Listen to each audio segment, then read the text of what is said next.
Guys, I am Arjun and you are watching extra classes by Arjun. So guys, आज का content है acid and base and salt. ये basically class 10th का है।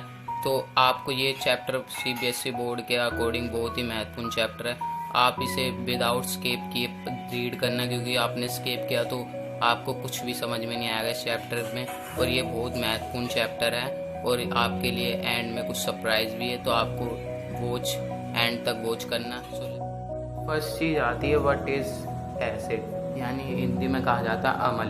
तो इसकी कोई बेसिकली कोई वो नहीं होती डेफिनेशन, तो बस मैंने आपको बस छोटी सी एक डेफिनेशन बनाई जो पेपर में मुश्किल ही मोस्ट प्रोबेबिलिटी नहीं होती इसकी आने की। बस इसके अंदर आपसे पूछा जाता है कि नीले लिटमस को क्या कर देता है, लाल लिटमस को क्या कर देता है, बस।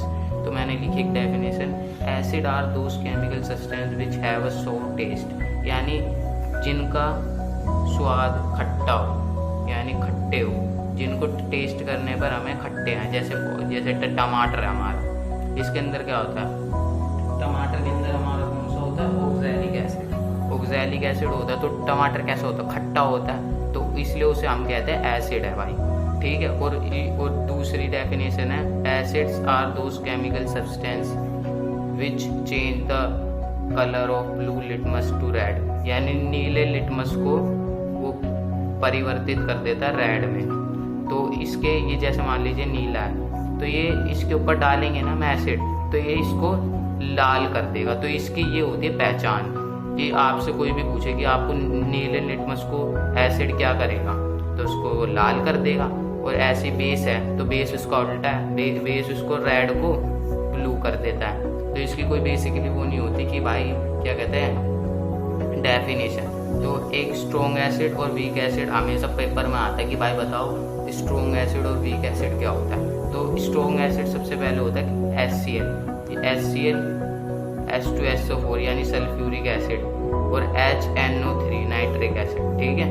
और एक लैक्ट्रिक एसिड होता है CH3COOH, ये भी होता है वीक एसिड और ये भी वीक एसिड होता है। तो दूसरी चीज आती है व्हाट इज बेस। बेस की भी कोई डेफिनेशन नहीं होती, बस आपको ये पता होना चाहिए कि रेड लिटमस को क्या कर देता है, इसका टेस्ट कैसा होता है, बस ये मेन चीज ये होती है। Base are those chemical substance which have a better taste, यानी कड़वा टेस्ट होता है जिनका कड़वा टेस्ट होता है। Base change the colour red to blue, जैसे कि मैंने आपको यहाँ पर भी बताया था कि बेस रेड लिटमस को ब्लू में कर देते हैं दोबारा। और हमारे एसिड क्या करते थे, एसिड हमारे ब्लू को रेड कर देते, ये रेड को ब्लू कर देते हैं। और दूसरी चीज आती है सबसे important, a base which is soluble in water is called alkaline. Alkaline को कहा जाता है हिंदी में क्षार। ये बेसिकली ये चीज है जो बेस जल के अंदर घुलनशील होते हैं उन्हें कहा जाता है एल्कलाइंस। तो इसके एग्जाम्पल है, जैसे कि मान लीजिए एग्जाम्पल है KOH, यानी पोटेशियम हाइड्रोक्साइड, सोडियम हाइड्रोक्साइड। ये जैसे बेस हैं, इनको हम डालेंगे ना पानी के अंदर, तो हमारे ये उसके अंदर घुलनशील हो जाएंगे, यानी सोल्यूबल हो जाएंगे वो, उन्हें कहा जाता है एल्कलाइंस। एल्कलाइंस तो हो गया। अब आती है दूसरी चीज कि strong acid and weak acid क्या होता है, क्योंकि ये भी बहुत इंपॉर्टेंट चीज है। स्ट्रॉन्ग एसिड क्या है, NaOH, KOH, और वीक एसिड क्या है, कैल्शियम हाइड्रोक्साइड, मैग्नीशियम हाइड्रोक्साइड। तो इन दोनों के बारे में भी आपको पता ही होना चाहिए, क्योंकि ये भी पेपर के पॉइंट ऑफ व्यू से बहुत महत्वपूर्ण है। और अब आती है बट इज सोल्ट। तो मैंने हिंदी में डेफिनेशन लिखी है इसकी, लवण अम्ल एंड क्षारों की अभिक्रिया से प्राप्त होता है, उसे लवण कहा जाता है। तो इंग्लिश में ये होगा, reaction in which acid and base react each others and make salt is called salt. दूसरी सबसे इम्पोर्टेंट चीज आती है व्हाट इज इंडिकेटर। इंडिकेटर की कोई डेफिनेशन नहीं आती पेपर में, बस मेन चीज आती है कि उसके वो क्या होते हैं, उसके चीज आती है इंडिकेटर। इंडिकेटर के डेफिनेशन नहीं आती, बस उसके प्रकार आते हैं कि भाई उनके प्रकारों में क्या होता है। तो इसके तीन प्रकार होते हैं। तो उसे कहा जाता है, फर्स्ट को नेचुरल इंडिकेटर यानी प्राकृतिक सूचक, और दूसरा है आर्टिफिशियल इंडिकेटर यानी कृत्रिम सूचक, और तीसरा है ओल्फैक्टरी यानी गंधीय सूचक हिंदी में कहा जाता है। तो इसके अंदर क्या होता है, नेचुरल इंडिकेटर से आपको ये पता लग जाएगा कि प्रकृति से प्राप्त होते हैं। तो ये फर्स्ट है इसका एग्जाम्पल लिटमस है इसका एग्जाम्पल, और दूसरा है इसका एग्जाम्पल लाल गोभी, लाल पत्ता गोभी, लाल गोभी भी लिख सकते हैं आप। तीसरा है इसका हल्दी, टर्मरिक। और इसका क्या आता है, इसका आता आर्टिफिशियल का आता हमारे पास बस दो आते हैं, फिनोथिलीन आ गया, और दूसरा है मिथाइल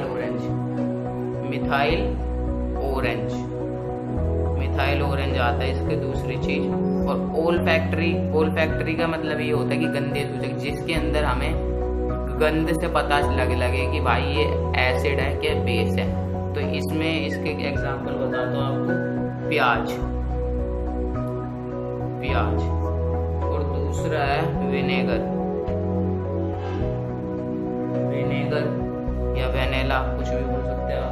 और लौंग का तेल ओल्फैक्टरी के ये एग्जाम्पल होते हैं। तो आपको इसमें पता लग जाएगा नेचुरल जो हमें प्रकृति से प्राप्त होते हैं, लिटमस, लाल पत्ता गोभी, हल्दी, जिससे हमें पता लग जाता है कि भाई इसमें एसिड डालेंगे तो हमें पता लग जाएगा कि एसिड है या बेस है।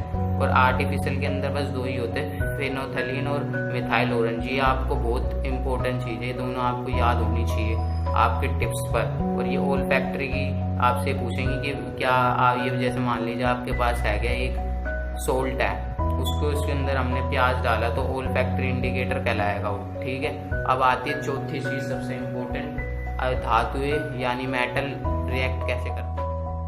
तीसरी या चौथी चीज आती है कि metal react with acid and base. तो मेटल की इसके अंदर, इस चीज के अंदर आएगी कि रिएक्शन एसिड और बेस की किन किन पदार्थों के साथ कैसे करती है। तो आपको ये याद होना चाहिए कि एसिड प्लस मेटल की रिएक्शन होगी तो सोल्ट प्लस हाइड्रोजन गैस बनेगी। और बेस की भी ऐसी है, base plus metal is equal to salt plus hydrogen gas. तो मैं आपको एक वो देता हूँ example, for example. So guys, अब इसके एग्जाम्पल देखते हैं। जैसे कि मान लीजिए हमने लिया HCl और मेटल लिया हमने जिंक। तो इनके बीच में रिएक्शन कराए तो हमें पता है सोल्ट और हाइड्रोजन गैस निकलेगी। तो जिंक क्लोराइड हो गया और हाइड्रोजन गैस निकलेगी। और दूसरा आता बेस का। बेस में क्या होता है, बेस में भी होता है बेस प्लस मेटल सोल्ट और हाइड्रोजन गैस बनाएगा। तो हमने लिया सोडियम हाइड्रोक्साइड और जिंक लिया, तो इनके बीच में रिएक्शन कराई तो हमें क्या मिलेगा, सोडियम जिंकेट मिलेगा और हाइड्रोजन गैस रिलीज होगी। अब तीसरी चीज आती है मेटल। सो गाइस, चौथी चीज आती है metal carbonate and metal bicarbonate react with acid and base.